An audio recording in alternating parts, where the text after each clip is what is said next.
Competition academy के YouTube portal पे आपका स्वागत है। आज 7 अक्टूबर हो गया है और आपकी परीक्षा 13 नवंबर को है।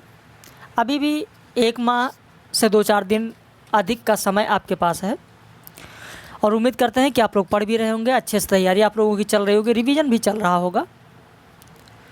तो आइए शुरू करते हैं। आज कुछ बैठे थे तो मैंने कहा 15-20 प्रश्न आप लोगों तक पहुँचाते हैं और बाकी जो हमारा ऑनलाइन बैच चल रहा है, पेड कोर्स चल रहा है, उसमें जो 21 सितंबर से प्रारंभ हुआ था, इकाई 4 इस समय हो रहा है वैचारिक पृष्ठभूमि, जिसमें आज हम लोगों ने बात किया है मार्क्सवाद की, मनोविश्लेषणवाद और गांधीवादी विचारधारा की। अगर आप भी हमारे साथ जुड़ना चाहते हैं तो क्या फ़ीस होगी, ये सारी जानकारी आप इस दिए गए नंबर पर आप ले सकते हैं। साथ में प्रतिदिन 50 प्रश्नों की टेस्ट सीरीज भी चल रही है। रात में 9:30 बजे लाइव क्लास भी हो रही है 25 प्रश्नों की। तो इस तरीके से 75 प्रश्न आपके प्रतिदिन ये हो रहे हैं और साथ में आपको वीडियो लेक्चर और PDF भी उपलब्ध कराया जा रहा है। 10 इकाई तक 8 या 10 नवंबर तक पूरा कर दिया जाएगा। तो चलिए शुरू करते हैं आज की प्रश्नोत्तरी। स्त्रियां घर लौटती हैं काव्य संग्रह किसका है? आपका उत्तर होगा ए, विवेक चतुर्वेदी की है। निम्न में से कौन सी पंक्ति धूमिल की है? बच्चे तो बेकारी के दिनों की बरकत हैं, बेशक यह ख्याल ही उनका हत्यारा है। ये दूसरी बात है कि इस बार उन्हें पानी ने मारा है। तीसरा, क्रांति यहाँ के असंख्य लोगों के लिए किसी अबोध बच्चे के हाथों की जूझी है। 1-2, 2-3, 1-3, 1-2-3। आपका उत्तर होगा डी, 1-2-3, क्योंकि ये तीनों पंक्तियाँ धूमिल की कविता अकाल दर्शन की हैं, जो कि आपके पाठ्यक्रम में है। प्रश्न संख्या 3, धूमिल की कविता मोचीराम के बारे में असत्य विकल्प कौन सा है? मोचीराम कविता में बताया गया कि इसमें हर आदमी को अपना दायरा नहीं भूलना चाहिए। मोचीराम कविता में मोचीराम के माध्यम से बनिए की हरकत और बेशर्मी का यथार्थ वर्णन किया गया है। मोचीराम कविता में बनिया मोचीराम के मेहनत के पूरे पैसे देता है और सरल भाषा में बात करता है। इनमें से गलत कौन सा होगा? 1-2 गलत है, 1-3 गलत है, 2-3 गलत है या केवल 3 गलत है? तो आपका उत्तर होगा डी, केवल 3 गलत है। महाश्वेता देवी के उपन्यास 1084वें की माँ की कथा वस्तु या विषय वस्तु क्या है? आतंकवाद, गौहत्या, नक्सलवाद, 1857 की क्रांति।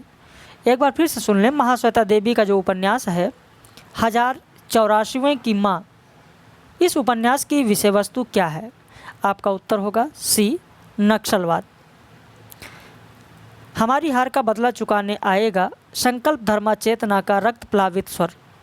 उपरोक्त पंक्तियाँ किसकी हैं? नागार्जुन, धूमिल, मुक्तिबोध, दिनकर। आपका उत्तर होगा सी, मुक्तिबोध। प्रश्न संख्या 6, निम्न में से असत्य विकल्प कौन सा है? हजारी प्रसाद द्विवेदी ने छायावाद को मधुचर्या कहा है। यदि प्रबंध काव्य एक विस्तृत वनस्थली है तो मुक्तक एक चुना हुआ गुलदस्ता। आचार्य रामचंद्र शुक्ल का कथन है। आचार्य रामचंद्र शुक्ल ने बोधा को रसोन्मत्त कवि कहा है। रास पंचाध्यायी रचना पर नंददास को जड़िया कवि कहा जाता है। इनमें से पहला असत्य है, क्योंकि छायावाद को मधुचर्या हजारी प्रसाद द्विवेदी ने नहीं बल्कि आचार्य रामचंद्र शुक्ल जी ने ही कहा है। तो आपका उत्तर होगा 6 का ए। यूकलिप्टस की डाली कहानी संग्रह किसका है? कृष्णचंद्र, निर्मल वर्मा, कमलेश्वर, ज्ञानरंजन। तो आपका उत्तर होगा ए, कृष्णचंद्र। निम्न में से कौन सा सुमेलित नहीं? वेदांतवाद, वादरायण, नकेनवाद, रामकुमार वर्मा, कैप्सूलवाद, ओंकारनाथ त्रिपाठी, मानसलवाद, रामेश्वर शुक्ल। आपका सही उत्तर होगा ए, 8 का ए होगा, क्योंकि वेदांतवाद में नलिन बिलोचन शर्मा है, न कि वादरायण। तो यहाँ आपका हो गया यहाँ पर आपका होगा बी। एक बार ध्यान दें, 8 का होगा बी, वेदांतवाद वादनारायण का है। नकेनवाद राम कुमार वर्मा नहीं है बल्कि नलिन बिलोचन शर्मा है।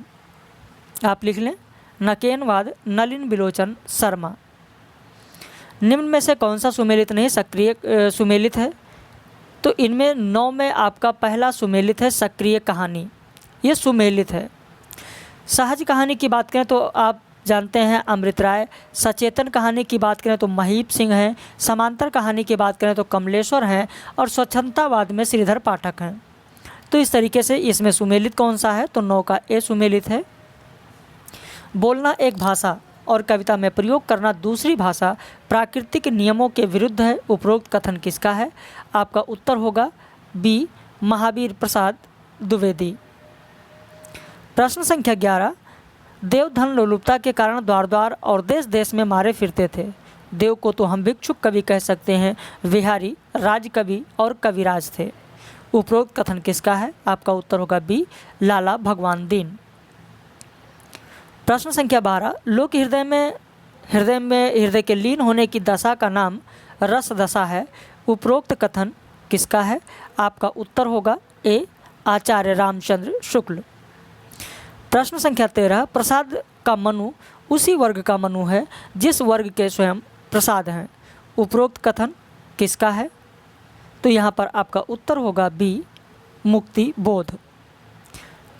भक्ति रसामृत सिंधु ग्रंथ किसका है? भानुदत्त, रूप गोस्वामी, मधुसूदन सरस्वती, अभिनव गुप्त। तो आपका उत्तर होगा बी, रूप गोस्वामी। प्रश्न संख्या 15, रामचरितमानस में चित्रकूट की एक सभा आध्यात्मिक घटना है। उपरोक्त कथन किसका है? सही उत्तर होगा ए, आचार्य रामचंद्र शुक्ल। निम्न में से किस कहानी का विषय है कि मूल से जुड़े बिना तरक्की संभव नहीं है? सही उत्तर होगा डी, चीफ की दावत।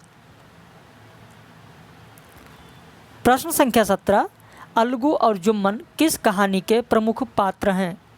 प्रश्न संख्या 17, आपका उत्तर होगा बी, पंच परमेश्वर।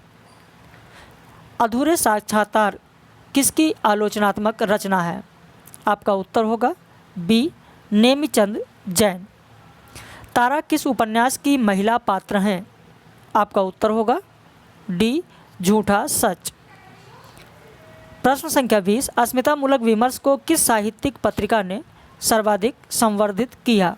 तो आपका उत्तर होगा ए, हंस पत्रिका। तो इस तरीके से मैं बैठा था तो मैंने कहा चलो कुछ प्रश्न आप तक पहुंचाते हैं। तो ये 20 प्रश्न मैंने आप तक पहुंचाया। प्रश्न कैसे लगे लास्ट में कमेंट में आप ज़रूर बताइएगा।